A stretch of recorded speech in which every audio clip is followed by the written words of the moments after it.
Hey friends, welcome to Everyday English. My name is Lisa and this is your easy listening English learning podcast that you can enjoy with your cup of coffee. My question for you today is, how are you today? This is probably the most asked question in daily conversation because it's how we greet and check in with each other. When someone says to you, hey, how are you? You'll likely respond, I'm good thanks, how are you? But this can feel a little bland and repetitive, with the conversation ending quite abruptly. Have you ever thought, how else can I answer this question? How can I better describe how I'm feeling? How can I keep the conversation going? In this episode, we'll go over various ways to answer the how are you question, whether you want to make more interesting small talk or learn how to lead into deeper conversations. This episode is for you. Let's start with the basics, the classic how are you exchange.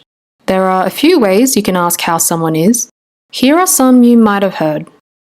How are you? This is the standard go-to. Simple and friendly. How have you been?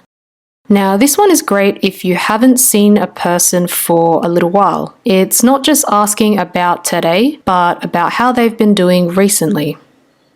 How are you traveling? This one is more commonly used in Australia. It's not really about travel.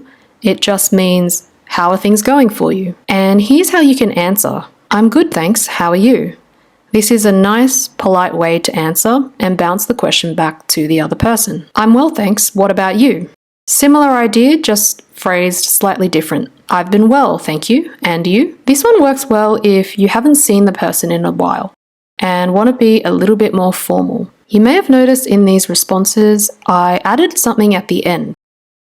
What about you? Or, and you? These are simple and polite ways to keep the conversation going, asking how the other person is. Now, aside from the standard I'm good thanks or I'm well, there are a lot of ways to answer the how are you question, depending on how you're feeling. Let's go over a few of them. If things are fine, but maybe not amazing, you could say, not too bad. This one is pretty neutral. It means you're okay, nothing special, but nothing terrible either. Yeah, alright. This is quite casual and often used when things are fine, but maybe just a little uneventful. Now, if things aren't going as well, you might try something a bit more honest. For example, not great to be honest. This is more direct and a good option if you feel comfortable sharing that you're not feeling great. It opens up space for more conversation. Pretty average actually.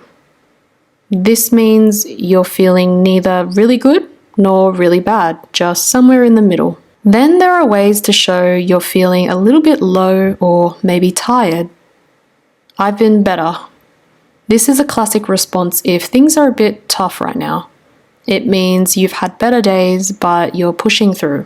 I'm feeling a bit flat. This is a nice way to say you're feeling low energy or a bit down without getting too specific. I'm not feeling 100%. This phrase works if you're under the weather, so not feeling so well, feeling like you might be getting sick, or just not feeling your best.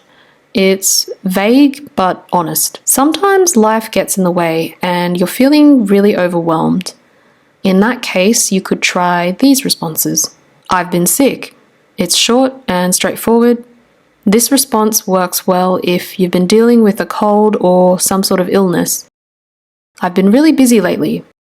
If you've got a lot on your plate, this phrase explains why you might be feeling a bit worn out. I've been flat out. This one is a bit more informal and usually means you've been extremely busy. Each of these expressions are more interesting than just saying good or fine. Plus, it allows the other person to respond or ask follow-up questions, which is great if you want to keep the chat going. Adding more detail like this is a nice way to bring a bit of personality into a casual check-in. Sometimes when we respond with, I'm good, or I'm well, how are you? The other person just responds with, I'm good, thanks, and the conversation is over pretty quickly. Here are some ways to extend your responses and keep the conversation interesting. One simple way to keep things going is to mention the weather. Weather is something everyone can relate to, and sometimes it genuinely affects how we feel. For example, you could say, I'm doing well, thanks. The weather's been beautiful lately. It's so nice to get out and enjoy the sunshine. This not only tells the person you're in a good mood, but also gives them a little insight into why you're feeling that way.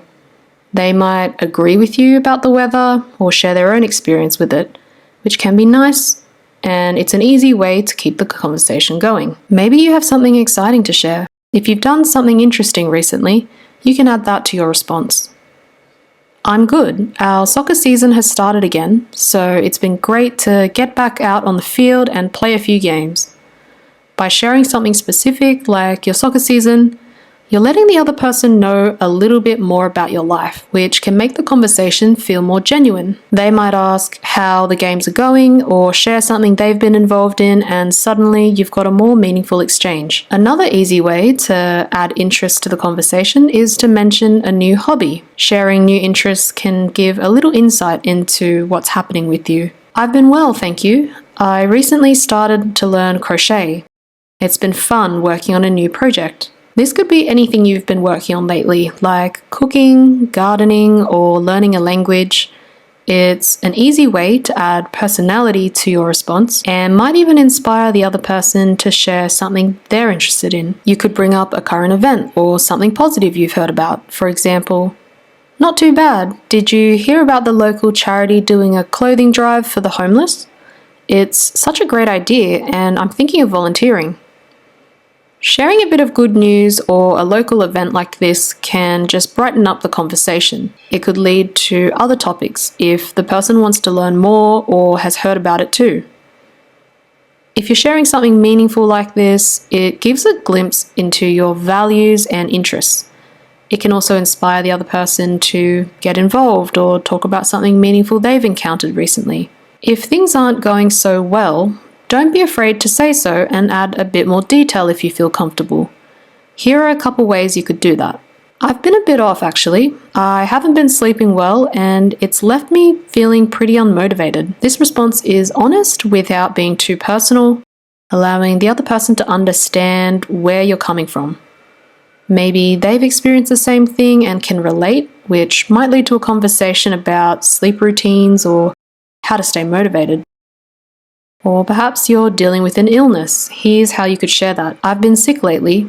My son must have picked something up from school and he's passed it on to me." This gives a clear reason for not feeling well and it's relatable, especially for anyone who's familiar with the way colds and bugs can be passed around through families. It opens the door for empathy and a bit of lighthearted conversation about the struggles of parenting. If you're feeling overwhelmed, there are ways to explain why. For example, "I've been flat out at work lately. It's tax season, so things are a little hectic for us accountants." Adding this detail helps the other person understand that you're not just saying you're busy, you're sharing a specific reason. It might give them a new perspective on your work, and they might ask questions about your work and maybe able to relate to your experiences. Or maybe you're busy with a personal project. "I've been keeping busy working on the house.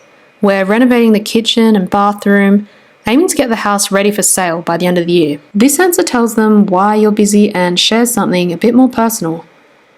They might ask about your renovation projects or share their own experiences with home improvements. As you can see, each of these examples adds a little more depth to your response, giving the other person a bit more to connect with, and makes the conversation feel much more natural and engaging. When we're asked how we are, we usually answer and then ask the person how they are.